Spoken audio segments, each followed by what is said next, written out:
Introducing 14 and 15-year-old Boli Bana students and 9th graders of this public school in the Upper River region. Boli Bana, a borderline community, lies some 500 miles east of the capital city Banjul. The community is completely isolated and consequently one can hardly see anything Gambian in this distant hamlet. Bollybana's only public school and symbol of hope for these innocent children is seriously under strain as classrooms have been converted to bedrooms. I'm very pleased on behalf of the teachers, on behalf of the SMC, on behalf of the students.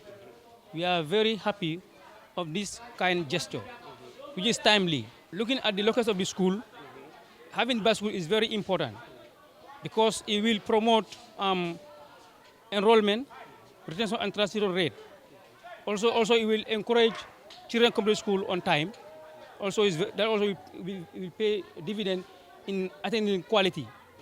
In remote areas like Bollybana and many other places, schools are often far away, far-flung, and even out of the way. This reality makes access to a fundamental basic need like education a huge challenge in a region perceived to be hard to reach. We realize some of those students definitely they trek for over 8 to 9 kilometers to those schools on a daily basis. So going and coming will take them about 16 to 17 or even 18 kilometers every day.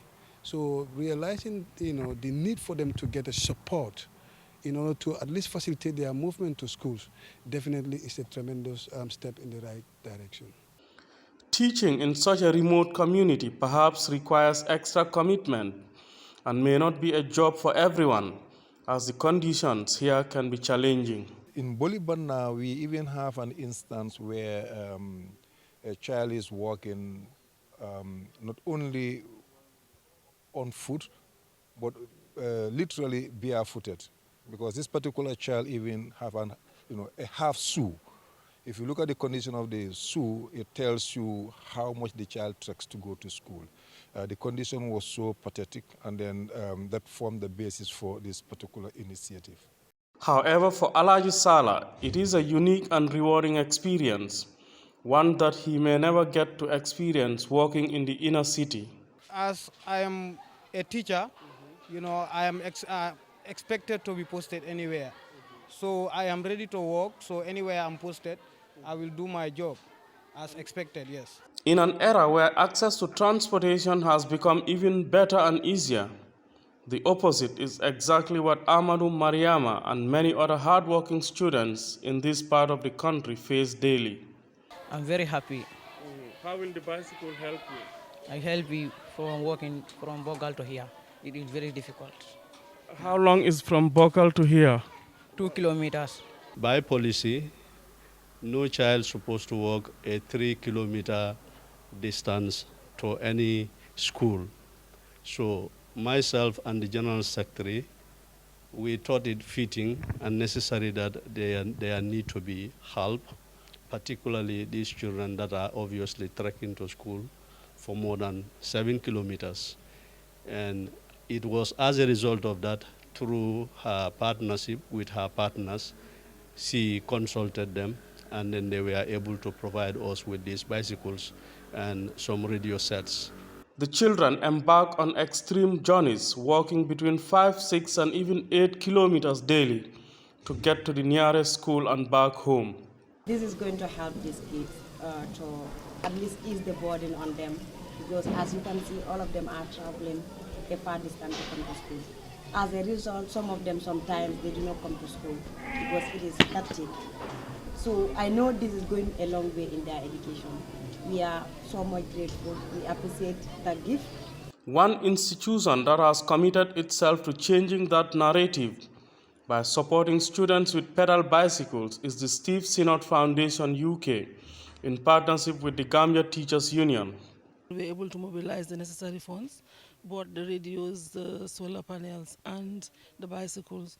And seeing those students, the way they reacted to receiving the bikes made me feel very good. So for me, I'm really happy that this thing has happened.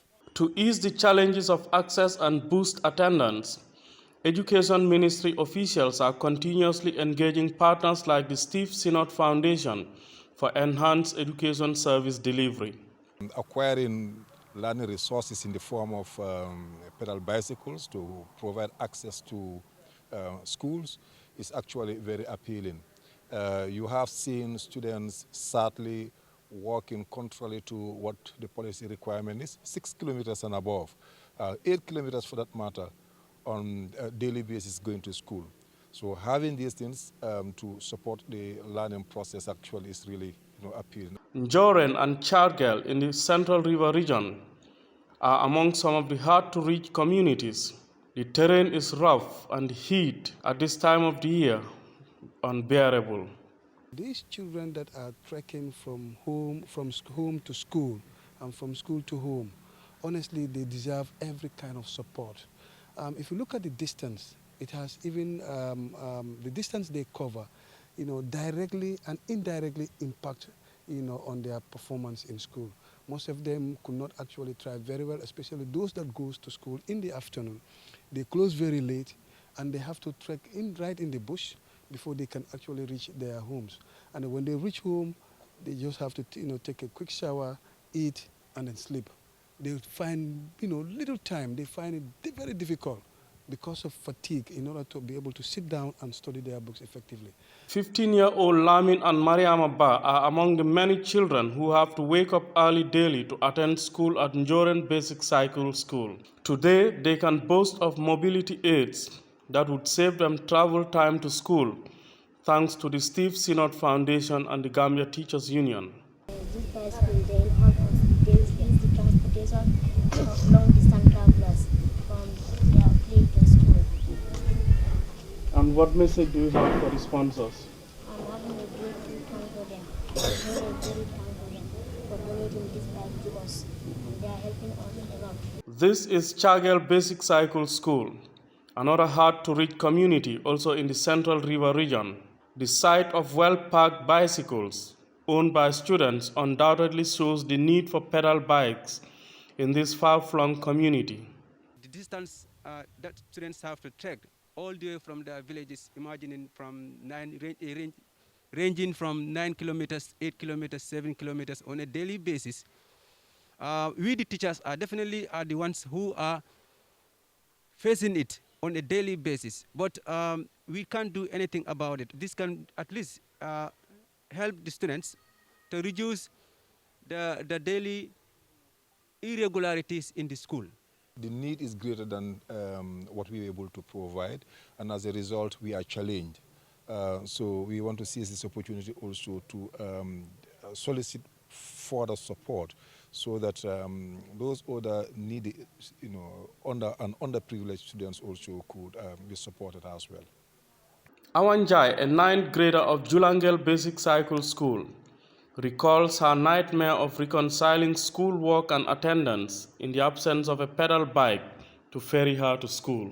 Very happy for getting a bicycle. Before I was very tired. Before I reach at the school, I will meet them. They have started the lesson. But by this time, I will come as early as possible. Before I have a bicycle, the time I will go home, I will be very tired. I will not even have to study my book because I was very tired. The community of Numuyal, also in the Upper River region, also had a fair share of the pedal bikes for her deserving students. Some are living 6 kilometers from the school, some communities 4 kilometers from the school. So with these bicycles which we have now, it will help their movement to and from school every day. And this will help to ease irregularity and unpunctuality in school, which will lead to better performance, which is a key indicator. We are very appreciative of it very well.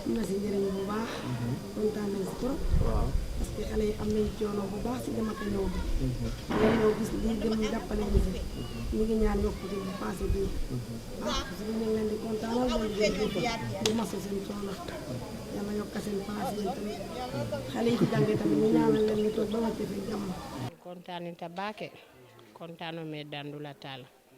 Mbe ala tentula, mba jaila, mbe alfanan tentula. alu yakata bake ndinungol la cycle ko ala hamo be na bake bo dolu be bola fonna fuga dolu be bola kanyube e katama le kanan na karamungoto karangola hamo be la yala kuma ya fanallo sila nintelu ya telu sifa soto kana wolu ma ko cycle la o kontano warta bake. Whether it is by walking to school or riding on donkeys or carts, children face a lot of challenges accessing education in this part of the country. If you walk 5 kilometers to school, by the time you get there, definitely you'll be worn out. And if you are expected to sit and learn, that is going to be another challenge. Also, the sun is hot. When we were there, 44 degrees for crying out loud. Those students having to walk all those distances. And now getting those bikes, the way they were excited, deeply moved me particularly. This is obviously one way that is helping government augment what government cannot do if the partners obviously come in to help. That is obviously a great thing that we should be proud of, and that is why we are very much thankful and very much appreciative to our partners, in particular Gambia Teachers Union. Despite the inherent obstacles, their resolve to seek education appears to far outweigh the inconveniences they endure to get to school. I appreciate the teachers, I thank them, and I say to them, keep up the good work. Because these students you are teaching, some of them, they might be ministers, they might be the president, and for us as teachers, that is our satisfaction. But the president also made a commitment, the president of Gambia Teachers Union made a commitment to continue the advocacy. When we go back, we are going to continue the advocacy because we have been advocating, but we will continue to make sure that the teachers' living and working conditions are improved. And so, scores of students brave difficult and distant journeys daily to access education.